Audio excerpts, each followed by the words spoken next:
Hi, welcome to Mindful Chatting. Can I tell you one of the biggest lies I used to believe? I thought a good planner was one with lots of boxes that were checked off. And I thought success actually looked like a clean week. Nothing moved, nothing postponed, everything crossed off absolutely perfectly. And then every Sunday night, I'd open my planner and then there'd be the unfinished tasks, the appointments that I needed to reschedule, or the email I forgot to send, or the workout that I skipped, and the laundry that somehow became tomorrow's problem again. And every time I looked at those unfinished tasks, I didn't see a list. I saw proof that I wasn't disciplined enough, proof that I couldn't stick to anything, proof that everyone else must have this figured out except for me. But one day I realized something. Maybe my planner wasn't making me feel like a failure. Maybe I was using it like a report card instead of a learning tool. And that realization completely changed the way I plan today. And today I want to share the planning habit that has absolutely done more for my self trust than any planner, app, or productivity hack that I've ever tried. I call it the red pen method. And let's unpack it together. Welcome to Mindful Chatting, a podcast where therapy meets real life. I'm Kristen, a therapist, business owner, and a lifelong student of what it means to fully show up in our relationships, in our work, and in our healing. Here, we unpacked mental health concepts, explore mindfulness tools, and talk through the messy, beautiful, in-between moments that shape us. Whether you're a fellow clinician, a curious listener, or someone navigating your own growth, this space is for you. Let's chat. I think a lot of us unknowingly treat our planners like a weekly performance evaluation. We flip through the pages and immediately start grading ourselves. I only finished half of that task, or I should have done more that day. I wasted too much time on this, or I failed another day again. Have you ever noticed, though, that we don't usually ask why something didn't happen? We just jump straight to judging ourselves. And that's fascinating because if a scientist collected data, they wouldn't call the experiment a failure. They'd ask what happened, what variables changed this, or what can we learn about this? But somehow, when it's our life, we skip this curiosity step and we go straight to criticism about ourselves. I'm going to tell you a story about me where I was juggling my doctoral program, my private practice, my practicum, applying for internship, also while managing my podcasting, motherhood, and developing new courses. I had a lot of hats that I had to wear. And opening up my planner kind of created a lot of anxiety for me. And there was a lot of things that were always just left over for the next day or the next week. And not because I was lazy, but because I was human.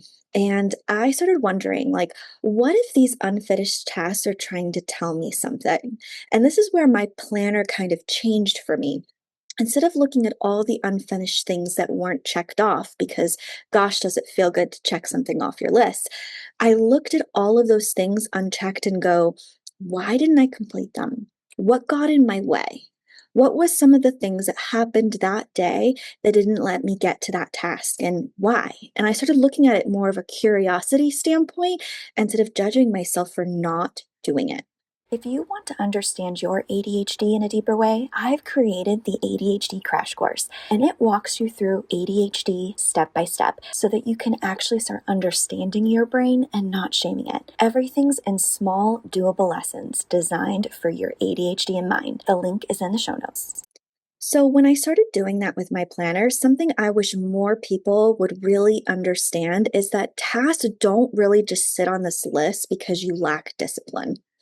Sometimes they stay because you underestimated how long that would take, or you overestimated the energy you were going to need. And that's actually really important. You were emotionally maybe avoiding them, or maybe the task wasn't necessarily clear enough for you. This all depended maybe on someone else, and then your priority shifted, or life just simply happened and a wrench came in and changed the whole day. And all of those are very different problems and very different variables that you're dealing with on a daily and weekly basis. And each one deserves a different solution. And the goal isn't to erase all of those unfinished tasks. The goal is to understand why they became unfinished in the first place. So, I'm going to walk you through my red pen method. And this is what I do every Sunday after I go over my week in my planner. Step one is I actually don't erase the unfinished tasks or move them. I cross them out with a red pen. I don't ignore them. I don't erase it. I don't pretend it wasn't there. I take my red pen and I cross it out because the week is over. That version of my week no longer exists for me. And crossing it out gives me permission to stop trying to fix a day or a week that's already finished. It's done. I didn't get to that task. And then I look over all of the red marks. And guess what? Some weeks and some days, there might be a lot of them.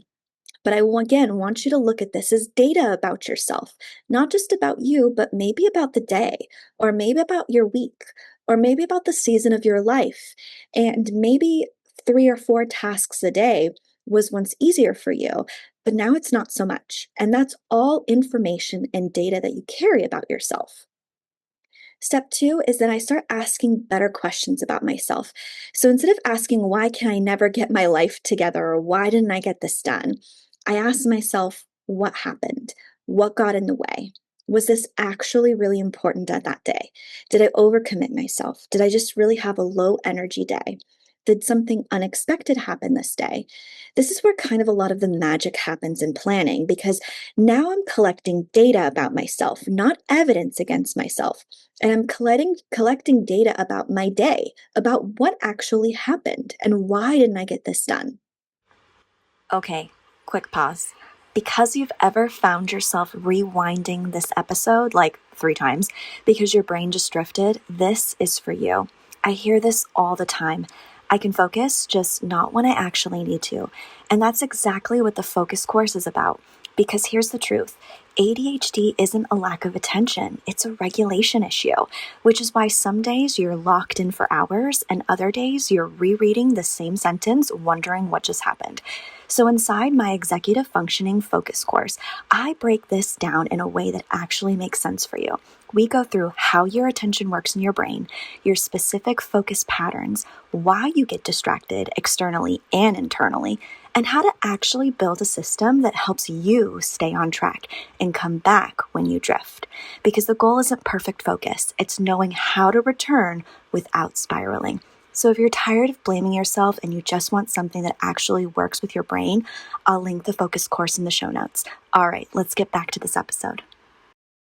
Now I want to talk about step three. You are going to write this task that you didn't do that day or that week, and you're going to rewrite it in that red pen that you used to cross it out. Obviously, if the task still matters, I rewrite it into my next week, but I write it in red because I now know that this task has some history. It's been crossed over from weeks past. It's been carried over, if you will. And this isn't something to be ashamed of. It's something to become curious about. If it's been following me for 3 weeks, I don't ask, why am I so lazy?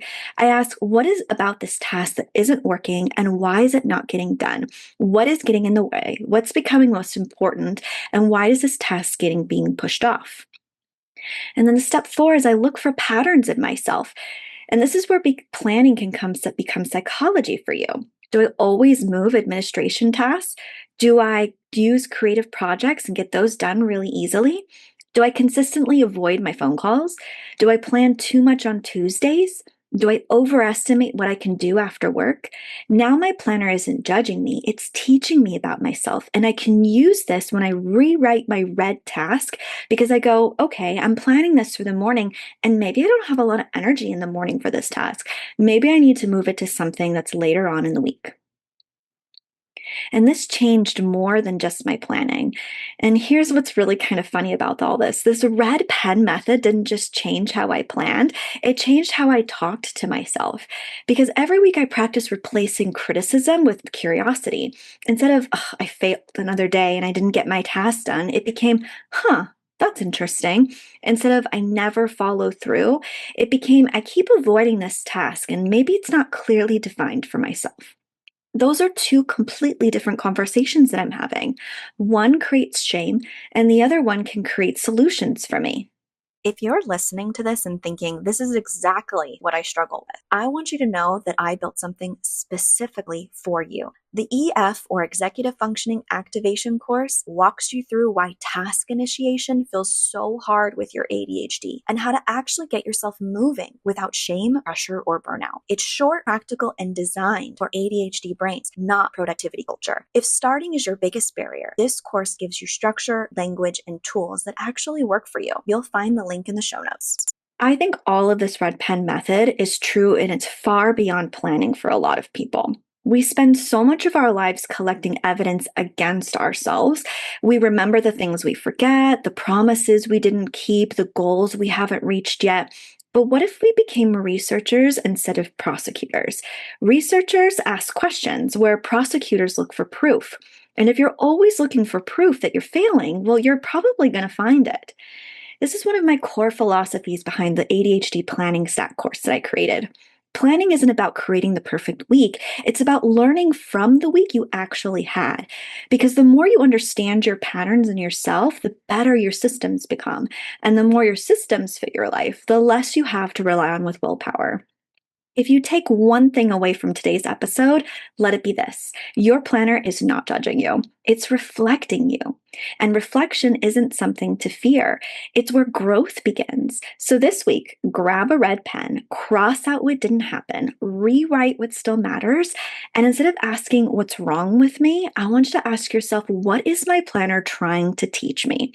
I have a feeling you'll be surprised by a lot of the answers you come up. I want to thank you for joining me. And as always, be gentle with your mind.